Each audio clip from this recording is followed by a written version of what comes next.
Good morning. Welcome to this week's family message. You know, in John 16:33, it says that the world will be full of tribulation. Be of good cheer, for I have overcome the world. I think about the be of good cheer, for God has overcome the world. It's the truth. Christ has overcome the world. He's done it all. He's descended below all things and rose above all things, so that we may rise above all things. And He's been there and experienced, and will be there for us time and time again. I've experienced that in my life. Life is hard. It can be super difficult.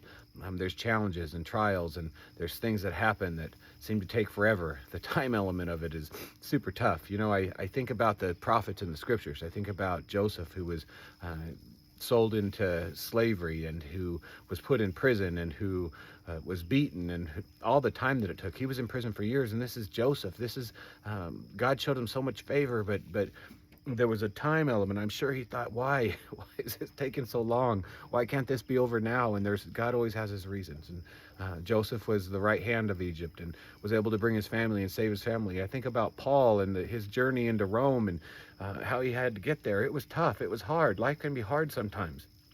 I think about my journey in life and how I am where I am today because of the choices that I made today.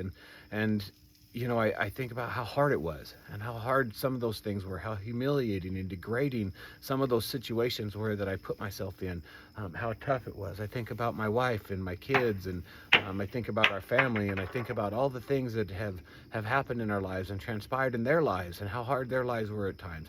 But then I think of the flip side of that. I think of the joy. I think of the joy that we have today, the peace that we have today, and the peace that we've had along the journey, because God has been there the whole time. He's always been there. As we turn to Him, He lifts us up when we fall down.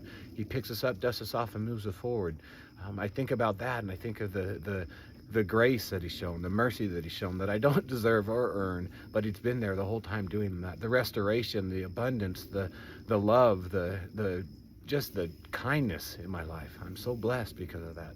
Life is hard. The journey is hard, but fear not, for God has overcome the world.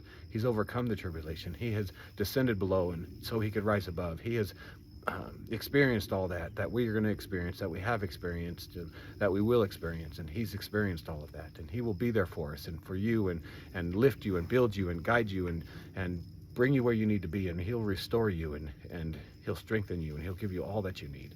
I love you. I hope you have a great week this week. In the name of Jesus Christ, amen.